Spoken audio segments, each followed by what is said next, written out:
Prophet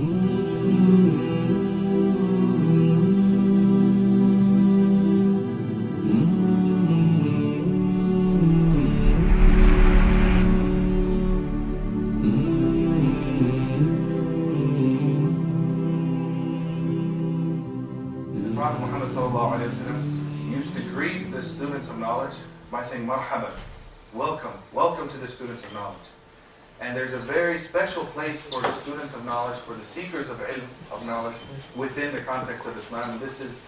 There are many ayahs in the Quran that talk about the benefit of knowledge, and many of you are familiar with them. I'm just familiar with them and familiar with the hadith, but we'll just mention them to remind you to keep up the motivation and to recognize what Allah subhanahu wa ta'ala has given you tawfiq, the success to do. Because not everybody is seeking knowledge. Not everybody recognizes the importance of seeking knowledge. And even amongst those that recognize the importance of seeking knowledge, some don't have the motivation to do that.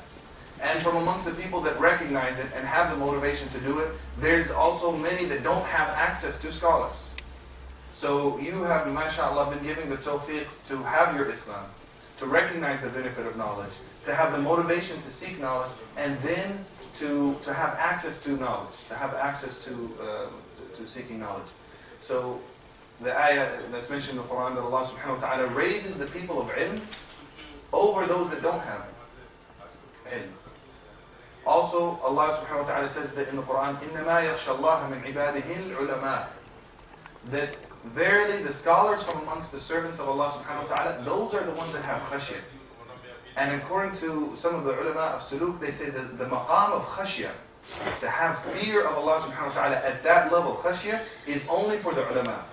Only the ulama can have that maqam of khashya. Other people can have khawf. They can have fear of Allah at a certain level. But there's a higher level, a more subtle level of fear and witnessing of Allah subhanahu wa ta'ala that is only reserved for the ulama. And the only way to get that, of course, is through seeking knowledge, through going out in the path to seek knowledge. The Prophet Muhammad also said in a hadith that if the student of knowledge passes away, and may Allah subhanahu wa ta'ala preserve all of us, if he passes away while he's on the path of ilm, of seeking knowledge, he will be raised on Yawm al-Qiyamah one daraja, one level below the prophets, below the anbiya. And I actually know of, from my studies in Mauritania, I know of two students, there were other people, but two specific students that died while they were on the path of knowledge. One was bitten by a poisonous snake and passed away while he was memorizing Quran. And another person drowned in the lake also while he was memorizing Quran. And as sad as it is to lose a believer, and we know that in the Quran Allah subhanahu wa ta'ala says about the kuffar, فَمَا بَكَتْ عَلَيْهِمْ السَّمَاء. The heavens did not weep for the kafir, for the death of the kafir. And what is the weeping of the sky? Some people, when they hear the weeping of the sky, what would you automatically think? It's the rain. But according to the hadith, the Prophet ﷺ says that the weeping of the sama is the shafaq al-ahmar. You all know the shafaq, right, from studying the ahkam of maghrib, when it goes in, when it goes out. That redness that we see in the sky in the west after the sun goes down, that's the weeping of the sky. But it's the weeping of the sky for the death of the believer, the mu'min. Because it's sad when the earth loses another believer. The hut in the ocean, the fish in the ocean, weep over the death of a believer. And I'm sure most of you have heard what whales sound like, right? Doesn't it sound like, what would you say it sounds like? Moaning, right? Like moaning. And the Prophet ﷺ told us that the fish in the ocean, the hut in the ocean, are moaning for the death of the believer. So the maqam of a believer is very high. It's very high in the sight of Allah. And sometimes to illustrate this to people, I ask them, I say, what would you do? How would you feel if the Kaaba was destroyed? And we know at the end of time, the Kaaba, it will be destroyed. But imagine right now, before your very eyes, the Kaaba was destroyed. How would it make you feel? And what would you think the reaction of the Muslim Ummah would be to whoever aggressed against the Kaaba and destroyed it? Just, you know what the Muslim Ummah would probably do. Yes, that's when we're finally going to get together. And one believer in the sight of Allah subhanahu wa ta'ala is better than the Kaaba. One believer, one mu'min. The iman that Allah subhanahu wa ta'ala has placed in our heart is not a simple thing. And Abdullah ibn Umar radiallahu anhuma, when he used to look at the Kaaba, he would say, مَا أَعْظَمُكِ وَمَا أَعْظَمُ شَأْنِكِ عِنْدَ اللَّهِ وَاللَّهِ لَا شَأْنُ مُؤْمِنْ وَاحِدْ أَعْظَمُ مِنْكِ. he would speak to the Kaaba, but really he's speaking to himself and those around him. He would say how amazing you are, the Kaaba, and how amazing you are in the sight of Allah subhanahu wa ta'ala, with Allah. But the state of one believer is greater than the Kaaba. So we know the death of a believer, it's heavy on creation, on everything in khalq. But we're happy for the state of that believer that died in talab al-ilm, because on Yawm al-Qiyamah, that's when he'll get his reward, being resurrected one daraja below, one level below the Anbiya. So it's a high maqam to be a student of knowledge, a seeker of knowledge. And the foundations of Islam is all based on knowledge. You can't do anything, even from being a believer, except with knowledge. فَاعْلَمْ أَنَّهُ لَا إِلَهَ إِلَّا. Know, Allah subhanahu wa ta'ala says, know that Allah subhanahu wa ta'ala is one, وَاسْتَغْفِرْ لِذَنْبِكَ. He gives first the order. Allah says, know that your Lord is one, and seek forgiveness for your sin. So if you look in the tartib of this order, Allah subhanahu wa ta'ala first gave the order for knowledge. He said, no, fa'alam. Know that your Lord is one, and that there's no Lord except for Him, and then seek forgiveness for your sin. Then do the amal. And they said one of the lata'if of the Arabiya is that even in the word ilm and amal, which you have in ilm, you have ayn, lam, mim. And in amal you have ayn, mim, lam. In the huruf al-abjadi, in the alphabetical order of the Arabic, what comes first, the mim or the lam? Lam. It comes first. So even in ilm, when you look at it with ilm and amal, you see ayn, lam, mim. If you were to put them alphabetically ordered, you'll find in the dictionary, ilm comes before amal. You have to have knowledge for amal. And the beliefs in our heart is part of our action, is part of our amal. So our belief is part of our amal. The feelings that we have in our heart is part of our amal. So to know Allah subhanahu wa ta'ala, or to believe in Allah, you have to know Him first. And so to be a believer, you have to have knowledge. And that's why the Prophet ﷺ said, طَلَبُ الْعِلْمِ فَرِيضَةٌ عَلَى كُلِّ مُسْلِمٍ. This is a hadith that many people are familiar with. Seeking knowledge is an obligation upon every believer. But most people that know this hadith don't understand it in its proper context. They'll use it as a motivation to study law, or to study medicine, or to study engineering. And there's no doubt that within the history and the tradition of the Muslim empire, we had a great tradition of knowledge. Aside from just the Sharia sciences and Aqidah and so forth, there was also the medicine and the inventions and so on and so forth. And there's no doubt that that sprang from the motivation to study in general. They studied the deen first, and then the importance of knowledge, they would go on to other subjects. But the Prophet ﷺ in this hadith, what is he talking about? Is he talking about medicine? Is he talking about law? Is he talking about engineering? He's talking about the ilm that every single one of us should know. It's a fariḍah. It's not a fard ayn, it's not an individual obligation to study medicine, to study law, to study engineering, even though our societies need this, and it's a fard kifayah to have this. But the ilm that every single one of us has to know is to know Allah subhanahu wa ta'ala and how to worship Him. That's why it's upon every single person. Many people have the idea that ilm, it's only for the people that want to be a hafiz of the Quran and stand here in Ramadan. It's only for the people that want to sit in the mufti seat, right? But if you look in the history of the Muslims, ilm was with everybody. I tell my students, you can be a butcher, a baker, a candlestick maker. Just make sure your butchering is hand slaughtered, right? Don't flip the switch on the machine slaughter. But when you seek out knowledge, everybody should be seeking out knowledge. And if you look at even the seerah of the ulama that came before us, a lot of them had occupations that was not directly involved in teaching. And even if they were teaching, that's not where their sustenance was coming from. Abu Hanifa, as everybody knows, was a trader in silk. Imam Sahnun, who was one of the greatest students, not of Imam Malik, but of preserving the Maliki madhab, he studied with Ibn al-Qasim. And Ibn al-Qasim was the main student of Imam Malik. And if it wasn't for Sahnun, the Maliki madhab would not have been preserved. Because it was Imam Sahnun from Tunis who preserved the Maliki madhab through the Mudawwana. And he studied with Ibn al-Qasim. And he didn't have enough funds to make it to Medina to study with Imam Malik. And so he used to say, قَبَّحَ اللَّهُ الْفَقَرِ أَدْرَكْتُ مَالِكًا وَقَرَأْتُ عَلَى Ibn al-Qasim. He says, may Allah make faqr ugly. because I lived at the time of Malik, but I was only able to study with Ibn Qasim. But the secret is that he was the one who preserved the Maliki madhab, Imam Malik's madhab. But he used to have a donkey that he would go to the market and use to carry loads for people. And so he would study 6 months out of the year, and he would work for 6 months out of the year. He didn't have, a lot of people, they wait around, they say, okay, I'm going to study once I get the funding, once I get the grant. But that's not the reality for most people. And Imam Sahnun used to say, كَيْفَ يَقْرَأُ مَنْ لَا حِمَارَ لَهُ. How can somebody study if they don't have a donkey?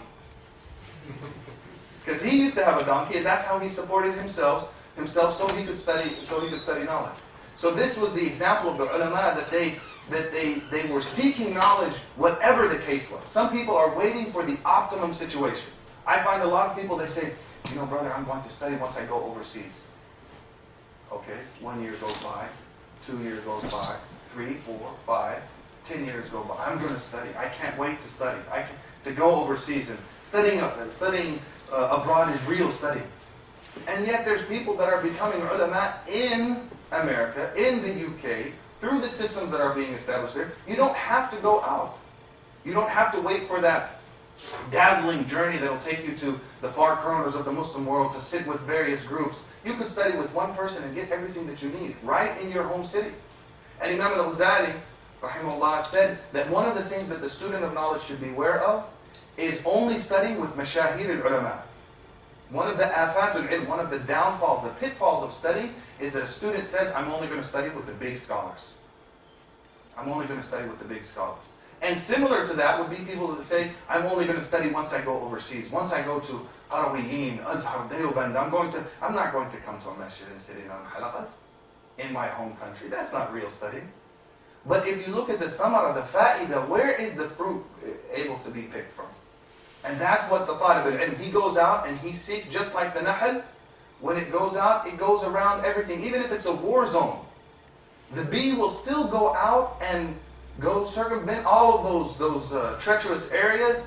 Go to this nectar-bearing plant over here. Go back, fly over things, fly over problems, under problems, through problems, to get this nectar over here, to go back to its hive, and then produce shifa lin-nas. That's the talib al-ilm. You should be like a bee, and just go wherever it is. If it's online, if it's in person, if it's one person, whoever it is, you're seeking knowledge from wherever it is. And there are many stories of the Salaf that even on their deathbeds, they were still thinking about masail, thinking about matters. Because a lot of things that we study, it may seem theoretical. You might open up the books, especially for the people of higher studies of fiqh, you read, when is that going to happen? Right? Oh my goodness, why did they discuss this thing? But if you think that studying ilm is just for this dunya, then it's not going to make sense. But if you realize that your maqam on Yawm al-Qiyamah and in the Jannah is going to be established by your amal here, and the best amal being ilm, then you know that when you study those fiqh rulings, yes, it is to help people here in the dunya and help yourself, but the ultimate thing is for your maqam on the Day of Judgment. So that Allah subhanahu wa ta'ala gives you a high maqam. So even if you study the entire, everything that's available for you, and you only benefit yourself, and you never have to unravel the intricacies of a bay' or of a marriage matter or so on and so forth, you're getting reward for that. So don't be deluded by your nafs or by the shaitan and thinking that it's not worthy of studying. So Imam Al-Ghazali says, don't study, he said, beware of only studying with the mashahir of the ulama. And we can take from that also that somebody says, I'm only going to study in the big institutions. Also, from that wisdom that we get from Imam Al-Ghazali, that a person should remember that he can get something from a serious student of knowledge, or just a simple student of knowledge, that he might not get from the greatest alim of his time. And there's a saying that says, قَدْ يُوجَدُ فِي النَّهْرِ مَا لَا يُوجَدُ فِي الْبَحْرِ. You might find something in the river that you'll never find in the ocean. The ocean, as expansive as it is, and the amount of wondrous things that are in the ocean, you might find something, you might find a pearl, a freshwater pearl, in the river that's more valuable than anything that you could pull out of the ocean. So you might have somebody that's a serious student of knowledge, or a beginning scholar, a beginning alim, and you could be able to get from him what you wouldn't have access to if you were sitting with the greatest scholars. So we should all have Qana'ah, contentment with what Allah subhanahu wa ta'ala has given to us. If we're in a situation where we're not able to go overseas, we're not able to study full time, don't allow that to distract you from studying. Don't wait for that optimum situation. Because the nafs and the shaitan are just going to say, just wait. Just wait. And our greatest enemy is our nafs, even before the shaitan. And even before the tughat and the zalimeen and the new the indefinite detainment and all of those things that they're passing. Before all of those things, our greatest enemy is our nafs. And the nafs, one of the biggest things, and one of some of the ulama of suluk have said that the root cause of all diseases of the heart is procrastination. Tahajjud, I'll do that when I'm older. Hijab, I'll do that when I'm older. I'll get to that. I'll read I'll read the sciences now. I'll do tatbiq. I'll implement it later. I'll do it later. And then what happens? Then the person's on their deathbed. Ya laytani. And then they're on Yawm al-Qiyamah. Ya laytani kuntu turaba. This constant procrastination. If you look, one of the greatest examples that we have from our day and age is the Shaykh of the Qurra in Egypt, who passed away 2 or 3 years ago. Shaykh Muhyiddin al-Kurdi. He was the Shaykh of the Qur'an in Damascus. You know what his job was? Growing up and where he memorized the Qur'an? Hafsa should have this on the standards on their website. He memorized Qur'an in his butcher shop. He was a butcher. And he used to hang the page of the Mus'haf that he was reading right as he's chopping the meat. And he memorized Qur'an, and he became the Shaykh of the Qur'an in Egypt, in Damascus. Which is not a simple feat. So somebody could have an endowment, sitting in a masjid. His family is supporting him. Everybody is supporting him. Everything's set up strategically for him to study, and yet he doesn't get it. And somebody else in a butcher shop, or I know another brother, Tunisian brother, he memorized the Qur'an on his bike while riding to school. You know how you can balance it? He memorized the Qur'an. That was part of his memorization. He memorized it while he was on his bike, working on his PhD. So don't be deluded by saying, I'm going to wait until the optimum situation, till I get settled, financially settled, family settled. You have to do it now. You have to be Ibn Zamanika, the son of your moment. Right now is the moment to study. Right now is the time to do amal. And the last thing I'll just end on is for the talib al-ilm, it's very, very important to remember silatul rahim, maintaining and growing your kinship bonds. First and foremost with our blood, with our parents. But equally as important in maintaining with our blood and our relatives is maintaining the bond that we have in our circles of knowledge. When you study with somebody, that person becomes like your father. And Imam Ali radiallahu anhu, karramallahu wajhahu, said that if a person teaches you one letter, one harf, you become his abd. You become his slave. Not literally, of course, but metaphorically speaking. He says you become his abd. And the ulama have said that the shaykh that has the greatest haqq upon you is not the shaykh that finished your studies. He's the shaykh that taught you alif, ba, ta, tha. That might have been for some of us our parents. It might have been our older siblings. Why is it? Because they gave us the foundation. How can you study the Qur'an and the ulum and everything if you don't know alif, ba, ta? So, and every shaykh along that way, even if it was just one letter, Imam Ali said, إِنَّهُ لَعَبْدُ for just one harf, if one letter comes out, that you become the slave of that person. So remember that rahim that you have with your teacher, every single person that you've studied with, and it's even a good practice to keep record of that. Anybody that you've studied with, to make dua for them, and to keep contact with them, because if for anybody that studied, or for parents, for parents that have had children move out, one of the greatest things that's hard for them is that, oh, my child doesn't call me. They don't write to me. And by extension also other relatives. Oh, my cousin doesn't call me, I don't see that. It's one of the things that hurts people the most, that the people that they have a rahim with don't stay in contact with. And so just like we have to maintain our rahim, our kinship bonds with our relatives, we have to maintain kinship bonds with our teachers and with our fellow students. If your teacher is your parent, then your fellow students are your brothers and sisters. So it's not, and we're not doing this to build up like exclusivity, or like ta'assub, like asabiyya, like a gang mentality. Oh, it's us, it's the talib al-ilm, and it's them. That's not the case. But just like in your family, you have a specific relationship with your siblings. It doesn't mean that that relationship with your siblings causes you to mistreat people outside of your family, but it's part of your identity. Part of your identity is knowing where you came from. And so you have to maintain this with your siblings and with your teachers. And the last thing, Imam Malik said, لَيْسَ الْعِلْمُ بِكَثْرَةِ الرِّوَايَةِ. Imam Malik said that knowledge is not about كَثْرَةُ الرِّوَايَةِ, about studying, about just having a lot of ilm, just having a lot of book knowledge or riwayah narrations. Ilm, he said, is a nur that Allah subhanahu wa ta'ala puts in your heart. And if we're not implementing what we study, then there's no benefit to our ilm.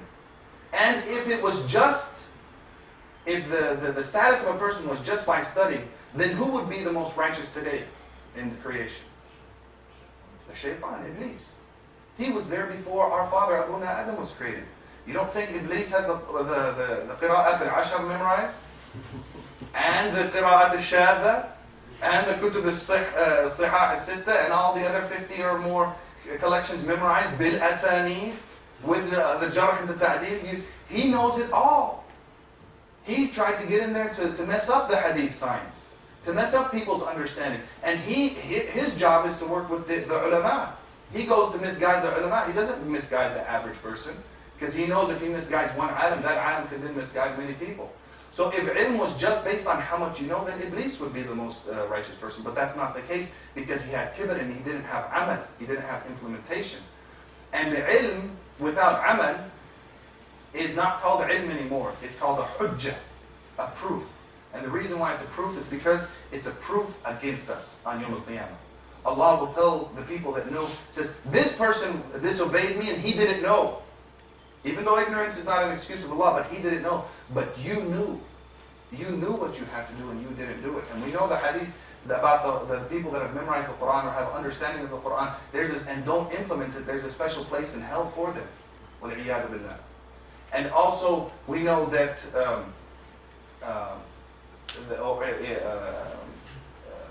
Ibn al-Hajj in the Madkhal, he mentions, he says, as an example, he says, if you had a king, imagine a king, and he had his ministers around him that knew his qanun, that knew his rules, and he had just a simple shepherd on the street, and both of them disobeyed the king. Who's he going to be more angry with? His minister, because he's going to say, you knew that I had given this order that you shouldn't do that. And so the fact that you knew and you disobeyed me, your knowledge of that is a proof against you, a hujjah. So we ask Allah subhanahu wa ta'ala to give us tawfiq in seeking knowledge, and seeking knowledge wherever it is, and seeking the straight camel, and taking hold of that wisdom of the dalla, wherever it is. And we thank Allah subhanahu wa ta'ala for giving us the opportunity to study, and for the people around us that have organized things like Darul Hikmah to give us, the people, the opportunity to study. And we ask Allah subhanahu wa ta'ala to give us the tawfiq, that our ilm is a nur in our heart and a hujjah for us. وَمَا يَكُونُ حُجَّةً عَلَيْنَا.